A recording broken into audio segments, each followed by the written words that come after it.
Bonjour à tous, bienvenue sur le plateau télé du Graphitech 2015. Oui, 2015, j'allais dire 2005, mais non, on a avancé depuis Inigraph ou l'impression numérique comme outil de reconquête de valeur. Voilà, ça c'est le sujet très important du jour. Et j'ai en ma compagnie Monsieur Hubert Pédurand. Bonjour. Bonjour Marie-Laetitia. Merci d'être venu sur ce plateau pour nous parler donc d'un sujet qui préoccupe beaucoup, qui est en pleine évolution. Alors vous êtes directeur au bureau d'études de l'UNIC, chargé de programme IRENO pour l'IDEP, et pilote du projet Inigraph. Donc beaucoup de fonctions. Mais avant de parler de l'Inigraph, on va faire un petit flashback. En 2011, vous étiez ici au Graphitech et on vous a interviewé pour parler de votre fonction d'entrepreneur pour Rotocéan. Et depuis, c'est passé pas mal de choses. On va regarder les images tout de suite.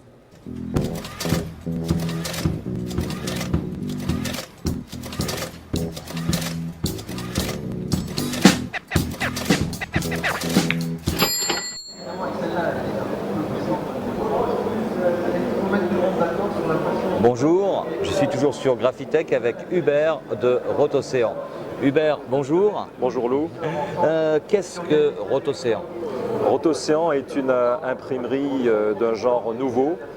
Issue de l'offset, nous imprimons tous les jours la presse quotidienne nationale en territoire à l'île de la Réunion. Alors, il y a beaucoup d'imprimeries à l'île de la Réunion.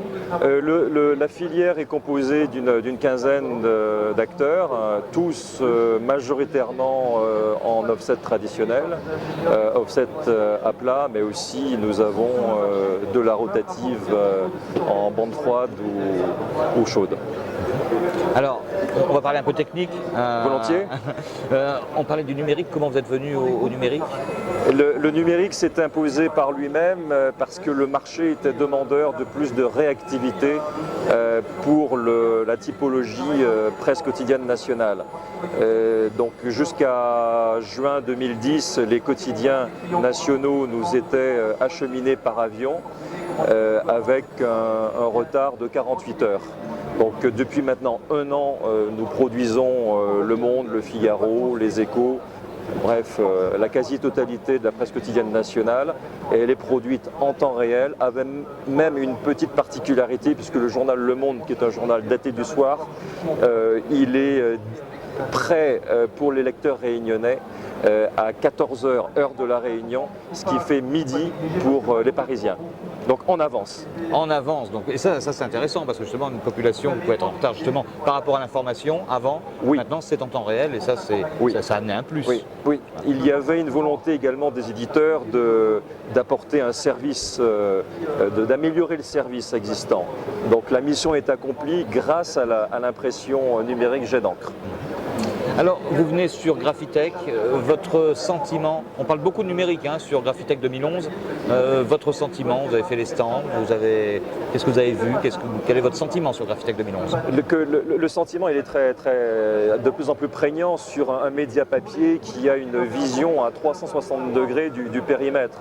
Je considère pour ma part, et ce n'est pas une convention de langage, et je l'ai dit lors de réunions avec le colloque Culture Papier, il me semble que le papier est le père de toutes les nouvelles technologies. Alors ça choque un petit peu quand je le dis, mais on doit pouvoir recentrer le débat sur un papier qui est moderne, qui est innovant. Et on va se rendre compte, chemin faisant, qu'en territoire, et la Réunion est un bon exemple d'expérimentation, qu'il y a un certain nombre de talents dans les territoires, qu'il n'y a pas de territoire condamné, il n'y a que des territoires qui n'ont pas de projet, il n'y a que des entreprises qui demandent qu'à innover. Encore faut-il que nous les accompagnions, ces entreprises, vers la modernité. Et le média papier sera là pour démontrer, chemin faisant, que l'Internet a du souci à se faire, Lou. Alors on entend dans votre discours aussi, moi je vois une synergie et on le sent bien ici sur le campus des imprimeurs, des gens qui se sont mis ensemble, fédérés. Ça vous semble important ça dans l'avenir au niveau de la filière? Définitivement, il faut jouer groupé sur cette affaire-là. Nous sommes dans une tendance des nouveaux médias qui sont de plus en plus envahissants.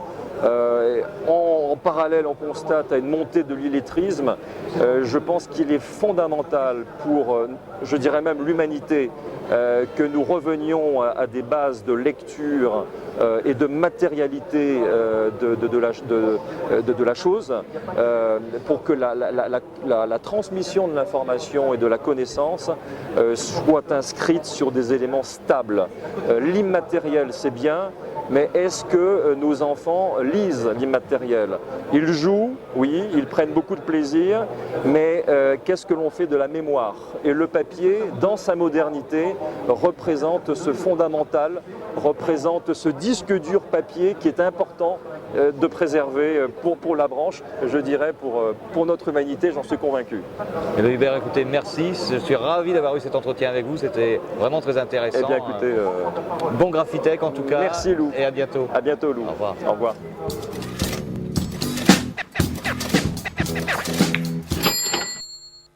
Donc ça, c'était en 2011. Vous n'avez pas changé physiquement, mais il y a beaucoup de choses qui ont changé.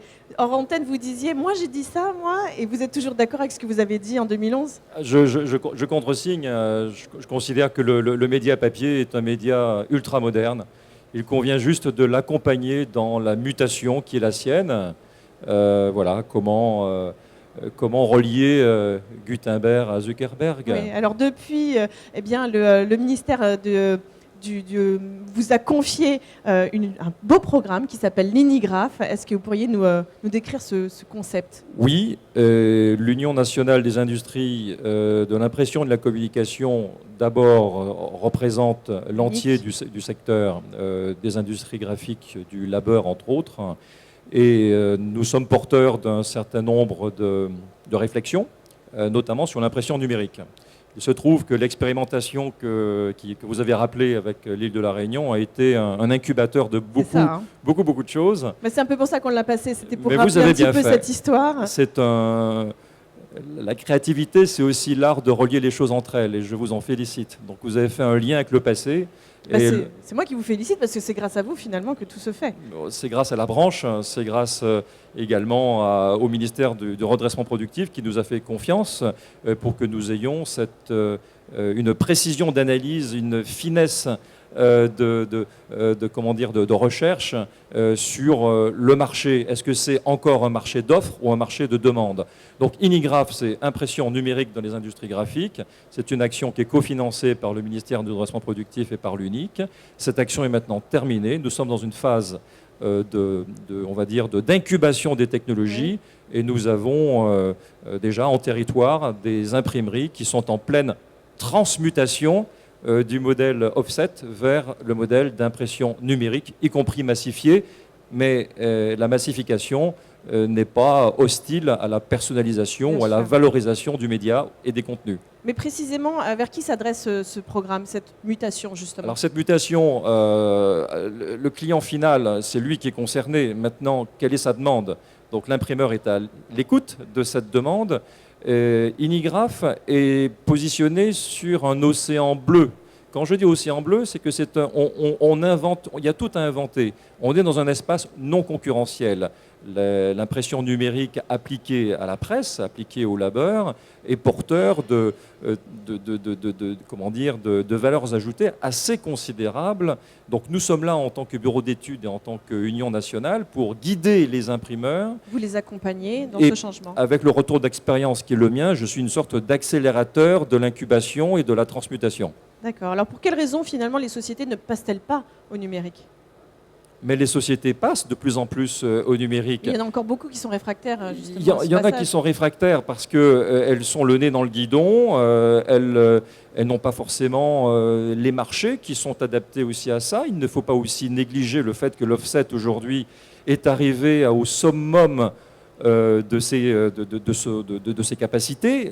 Maintenant, on peut encore aller plus loin avec l'offset, avec de l'embellissement. On voit bien ici à Graphitech tous les outils d'embellissement qui sont proposés à nos imprimeurs. Je rappelle qu'ils sont au nombre de 3722 et qu'ils représentent encore aujourd'hui un chiffre d'affaires consolidé de 7 milliards d'euros de chiffre d'affaires. Et le numérique, c'est une partie encore aujourd'hui toute petite de ce chiffre d'affaires. Donc nous sommes dans nos entrepreneurs, parce qu'il faut des entrepreneurs, il faut également des visionnaires. Donc nous avons besoin de ces entrepreneurs pour avoir une vision d'avenir sur le marché, comment innover, comment améliorer l'offre, comment, avec une expertise sur les contenus, être toujours plus proche du lecteur final. Et ça, c'est votre job, finalement. Ça, c'est ma passion. C'est presque une obsession. C'est quelle sera la presse du futur. Je pense que c'est une presse, magazine ou presse quotidienne, ou PHR, presse hebdomadaire régionale, ou PQR, presse quotidienne régionale. C'est une presse qui sera centrée sur l'utilisateur et moins sur le média. Ça, c'est très important. C'est le client qui choisira, mais le client a toujours choisi. Bien sûr, mais après, bon, ce sont les entrepreneurs qui vont ou pas vers le Voilà. marché demandé. Quels sont les risques pour ces sociétés de ne pas passer au numérique ? Les risques sont de passer à côté de marchés nouveaux. Nous pensons qu'il y a un marché de la demande qui aujourd'hui n'est pas forcément servi par un marché de l'offre. Nous avons de très très belles machines qui répondent à des qualités qui sont excellentes, de la massification, mais quid de la valorisation de ce que je produis. Donc la volumétrie, la vitesse, mais également la température. Non pas la température de la feuille qui va sortir de la presse, mais la température du contenu. Nous avons besoin de cette instantanéité. Comment faire du média papier un média synchrone avec la data? Voilà un enjeu absolument fabuleux. Oui. Et alors les avantages ? Les avantages, c'est de synchroniser le média papier avec l'Internet, par exemple. Par exemple, pour les publicités, pour tout ça. Pour les publicités, de faire de la segmentation régionale. De là où j'avais une seule édition pour une zone, je vais créer autant d'éditions qu'il y a de cantons, qu'il y a voire même d'abonnés. Voilà. La problématique qui va se poser une fois que l'on a imprimé et segmenté, ce n'est plus une problématique en fait d'impression. Le choix de la technologie aujourd'hui, il est là. Ça fait quelques années qu'il est à disposition, il se bonifie, il arrive à maturité, et une maturité financière également, et de productivité. Les encres sont encore chères, mais nous essayons de travailler aussi, nous, à l'UNIC, avec les constructeurs, pour leur faire comprendre que on doit rester raisonnable, et si on veut élargir l'offre des machines chez nos imprimeurs, il faut un modèle économique qui soit encore un petit peu plus fin. Voilà. Quelle était votre question ? Oui, complètement. Vous avez répondu sur les avantages notamment du passage à le numérique. Alors, comment cette mutation s'organise-t-elle finalement ? Avec beaucoup de pédagogie. D'abord, quel est le périmètre de l'entreprise ? Quelle est sa zone de chalandise ? Quels sont ses clients ? Quels sont les clients de ses clients ? Voilà. Que veut le marché ? Ça, on commence à le savoir. Maintenant, sur le sujet d'Inigraph, nous sommes sur la thématique de la presse. Donc, c'est un sujet compliqué, c'est un sujet complexe, c'est un sujet sur lequel il y a du décloisonnement à faire entre les différentes parties qui composent ce segment industriel. Nous discutons, nous sommes dans une dynamique paritaire sur le sujet, avec les syndicats, avec tout le monde, l'État, et nous sommes convaincus que le localisme, c'est le futur. Vous plus que n'importe qui finalement, parce qu'avec Eurotocéan à l'île de la Réunion, vous l'avez prouvé finalement. Mais oui, parce que qu'est-ce qui s'est passé en fait à l'île de la Réunion? C'est qu'on s'est rapproché du centre de distribution. Donc plus vous vous rapprochez du centre de distribution, plus vous êtes rapide dans la diffusion de l'information. Donc Eurotocéan s'est rapproché du niveau 2 de Prestalis, quand jusqu'à présent c'était 10 000 km d'avion. Mais on pourrait parler des dépôts qu'il y a également qui irriguent tout le territoire français. On pourrait avoir des zones d'impression en proximité des zones de distribution, et pour qu'il y ait après des zones d'éclatement industriel. Plus aucun territoire ne serait exclu finalement de cette Plus aucun territoire ne serait exclu, et puis ça permettrait aux éditeurs, dès lors qu'ils ont de la publicité en tant que régie à valoriser, rendons-nous compte des effets de levier. Bien sûr. Là où vous vendiez un espace publicitaire parce que le procédé offset vous obligeait à mécaniser et pour des raisons de coût à éviter de faire des changements d'édition, là, avec l'impression numérique, ce n'est plus de l'encre que vous déposez sur le papier, c'est du pixel. Donc le meilleur du numérique est appliqué au papier, donc la segmentation du contenu est également valable pour une segmentation de publicité.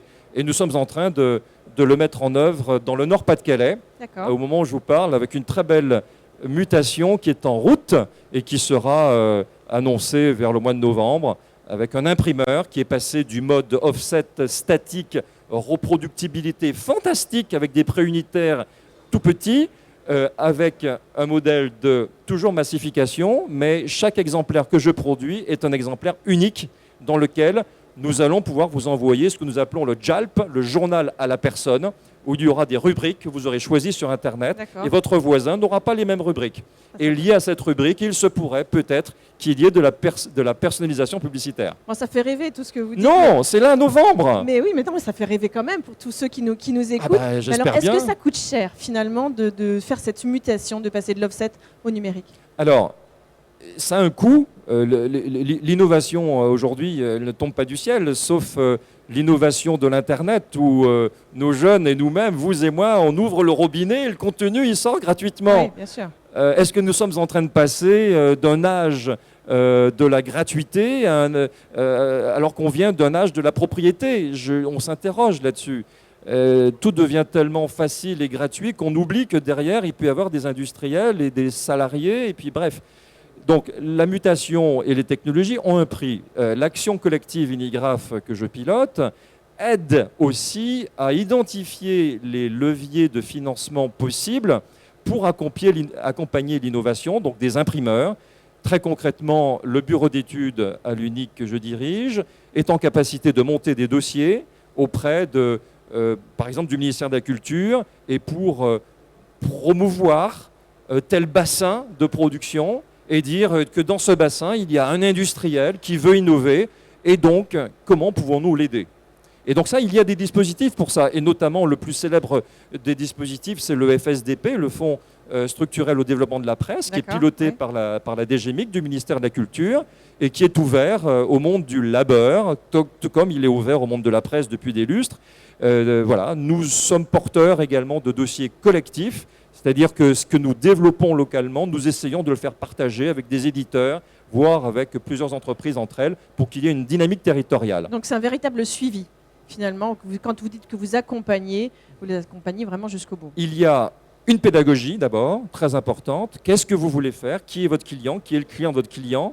Quelles sont les technologies que vous utilisez? Quelles sont celles qui seraient utiles à vos clients?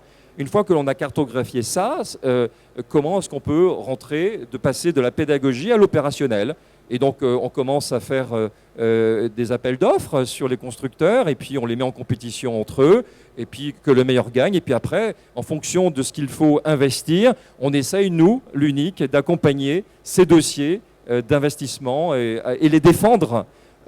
Également les écrire, les argumenter, les étayer, parce que l'imprimeur entrepreneur n'est pas forcément une personne qui est rompue à ses exercices administratifs.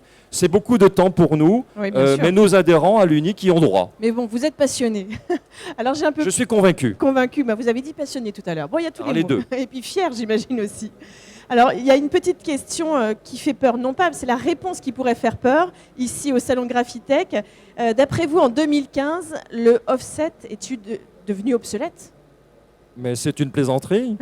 Alors, la réponse? C'est une question qui me fait rigoler, mais je vous remercie de l'avoir posée. Bien sûr que non. Bon, donc ça peut rassurer tout le monde, finalement. Il ne faut pas opposer, ne serait-ce que l'offset avec le numérique, ni l'impression numérique, et encore moins l'impression numérique avec le digital, zéro papier. Tout est complémentaire. Tout est complémentaire et aujourd'hui, essentiel. Essentiel. Nous avons un adhérent absolument brillant, qui est la Sego, qui a innové pour Prisma Media et pour Mondadori, en greffant, en hybridation sur son matériel offset, une tête jet d'encre, donc on est sur du numérique. Donc comment concilier le meilleur des deux mondes? Ça marche aujourd'hui. Donc nous sommes là à la disposition des entreprises pour leur montrer le chemin de cette hybridation également des technologies. On peut les marier, on peut les faire travailler ensemble. L'objectif, c'est de recréer de la valeur, mais aussi de brouiller un peu les pistes sur les prix prédateurs qu'il peut y avoir sur le marché. Bien sûr, oui. Il faut que l'imprimeur recrée de la valeur dans son entreprise et qu'il puisse la vendre. Il ne faut pas qu'il oublie qu'il est commerçant, l'imprimeur. Donc il ne faut pas qu'il vende du prix, il faut qu'il vende du service. Il faut qu'il s'adapte à tout ça. Alors vous êtes ici sur le Salon Graphitech pour parler de l'Unigraph, bien sûr, mais vous êtes aussi en tant que chargé de programme IRENO pour l'IDEP. Alors rappelez-nous ce qu'est l'IDEP. L'IDEP, c'est notre institut de développement et d'expertise du plurimédia qui est doté d'un fonds paritaire qui propose aux imprimeurs d'être acteurs d'une diversification à 360 degrés. Donc l'IDEP, sur présentation d'une petite idée qui fut la mienne il y a maintenant 2 ans, j'ai proposé à ce que nous, après que nous ayons travaillé avec Inigraph sur la thématique presse, magazine, que nous poussions le concept et la stratégie de branche jusqu'à poser la question du livre produit en France. Donc il y a cette démarche qui est portée par un programme de R&D qui s'appelle Irénéo, avec un petit robot que vous pouvez voir sur notre stand. On va le voir dans un instant. Ah bon? Oui, bon. on est passé sur votre stand, mais juste avant, lors du dernier salon du livre, vous présentiez d'ailleurs cette petite machine qui s'intitule l'Espresso Book Machine. On va regarder des images sur ce salon du livre. Outre les dédicaces et les rencontres avec les auteurs, le Salon du Livre est l'occasion de questionner un secteur en pleine mutation. Face à l'émergence des liseuses, l'explosion de la consommation en ligne, c'est toute la chaîne de fabrication du livre qui est impactée. Le programme Irénéo, porté par l'IDEP et l'UNIC, a profité du salon pour questionner les nouveaux usages. Il s'est installé dans les allées du salon avec l'Expresso Book Machine. En 5 minutes, cet outil révolutionnaire imprime un livre à la demande. Toute la journée, des démonstrations d'impression attirent une foule de curieux, suscitant des questionnements et même des suggestions. Les résultats sont beaux, enfin, c'est de beaux ouvrages. Maintenant, il faut voir quels sont les prix des consommables, quel temps faut-il passer pour apprendre dessus, etc. Ce genre de machine, ça peut être intéressant quand on a peu d'exemplaires à retirer. Si on peut se mettre à plusieurs éditeurs pour utiliser ces machines-là, pour les petits tirages comme les nôtres, ça peut être intéressant. L'Expresso Book Machine pourra-t-elle s'installer directement chez le libraire? Sera-t-elle une réponse à la problématique du livre indisponible? Proposera-t-elle une alternative aux géants de la vente de livres en ligne? Sur le stand des presses universitaires de France, l'Expresso Book Machine imprime à la demande la célèbre collection des Que sais-je et d'autres ouvrages de la maison d'édition. Frédéric Mériot, le directeur général des presses universitaires de France, semble conquis. Nous avons dans notre fonds historique à peu près 30 000 titres. Nous avons été créés en 1921 et sur ces 30 000 titres, seulement 4 000 titres sont aujourd'hui vivants. Et tous les ans, nous perdons entre 250 et 300 titres que nous ne pouvons plus réimprimer. Il est tout à fait important de garder ces titres en vie, tous ces titres qui meurent tous les ans, et si possible de ressusciter les titres qui sont morts, y compris les titres qui sont morts parfois depuis des années, voire des dizaines d'années. Parce qu'il y a une demande et que cette demande n'est pas satisfaite aujourd'hui. Ça crée un marché d'occasion où parfois les livres se vendent pour plusieurs centaines d'euros, ce qui n'est évidemment pas normal. Nous sommes extrêmement surpris par le degré d'intérêt que les gens ont dans la technologie, dans le côté très visuel de la fabrication et dans l'intérêt qu'ils ont même dans le concept et l'économie de l'impression à la demande. C'est presque une leçon d'économie du livre en direct que nous faisons au public, donc c'est très intéressant parce qu'effectivement l'accroche est immédiate en réalité. Sur le salon du livre, des conférences s'intéressent à la question de l'impression à la demande en librairie.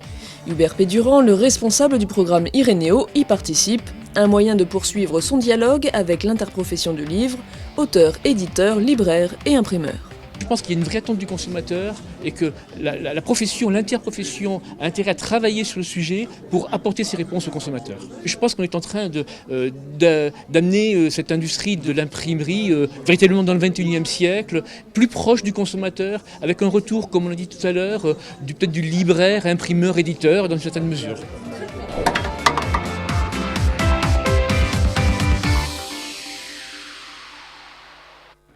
Alors voilà une petite machine révolutionnaire, l'Espresso Book Machine. Ça voudrait dire que finalement, éditeur, imprimeur, libraire, tout est possible. Tout redevient possible. C'était déjà le cas au XVIIIe siècle. On n'invente rien. Oui, mais ça, il y a eu une belle évolution quand même. Il y a eu une belle évolution. Parce que là, c'est en 5 minutes finalement qu'il y a un bouquin qui sort de cette machine. Oui, c'est un livre qui... Encore une fois, c'est le meilleur de l'Internet appliqué au papier. Oui. Ce livre, il peut avoir été dématérialisé dans l'Ohio à Dayton. Là, au moment où je vous parle, et physiquement, si on devait suivre la logistique classique de notre monde moderne, nous ne pourrions pas l'avoir instantanément là. La semaine dernière, l'Université du Michigan avait un livre pour un client, un professeur d'université à la frontière de Hillkirch à Strasbourg. Il a imprimé directement sur notre robot, parce qu'il y en a un également à Hillkirch. Donc c'est un défi au temps. Et on a une problématique que nous devons gérer, c'est le temps, c'est cette synchronisation du média papier au média numérique. Donc l'instantanéité, on y est. La culture, tout de suite, tout le temps, partout. Oui, on le voit, hein, les petits livres que vous nous avez apportés ici ont été édités en 5 minutes, un peu plus de 4 minutes, un peu moins de 5 minutes, Oui. ici sur Graphitech, qu'on peut voir ici à l'antenne, sur des bouquins qui peuvent être des bouquins qui n'existent plus finalement. C'est vraiment un outil parfaitement adapté aux livres indisponibles. Nous attendons le moment où nous pourrons accéder à ce réservoir de livres disponibles. La Caisse de dépôt est en train de numériser avec la BNF et un tiers le patrimoine du XXe siècle. Ce sont plus de 500 000 livres qui, à terme, vont constituer la base Relire. Donc c'est du livre indisponible numérique. Nous, en tant que branche, nous proposons de rematérialiser ce livre digital, parce que, en plus, livre digital, je dirais, je suis assez fâché quand on dit livre numérique. Moi, je préfère parler d'écrit numérique. Le livre, dans la définition qu'en livre le Larousse, c'est un assemblage de feuilles. Et c'est aussi quelque chose qui laisse une trace en nous. Donc voilà, le livre, pour moi, c'est un livre papier. Il a besoin d'être là physiquement. On est tactile, vous et moi, mais on a encore un ADN qui est très papier. C'est aussi une question d'éducation pour vos enfants et les miens. Alors, il est dit que cette machine pourrait concurrencer directement certains sites qui proposent des livres à la demande et ça viendrait sauver justement certaines entités de proximité. Qu'est-ce que vous en pensez ?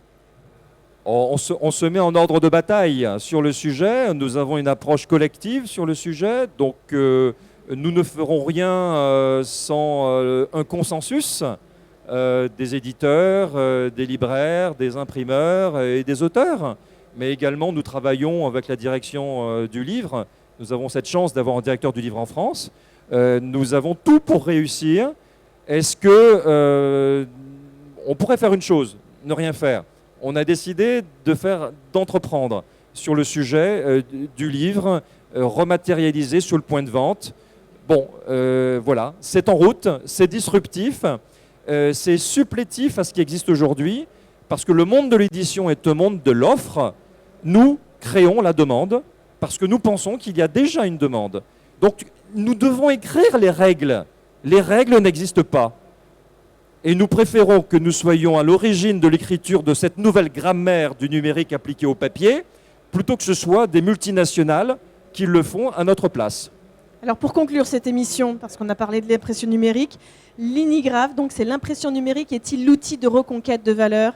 La réponse est ? La réponse est oui, 3 fois oui, et je vous invite à venir à la Drupa 2016 et vous verrez que l'impression numérique, en addition, en complément ou en remplacement des technologies que nous avons évoquées, sont parfaitement complémentaires.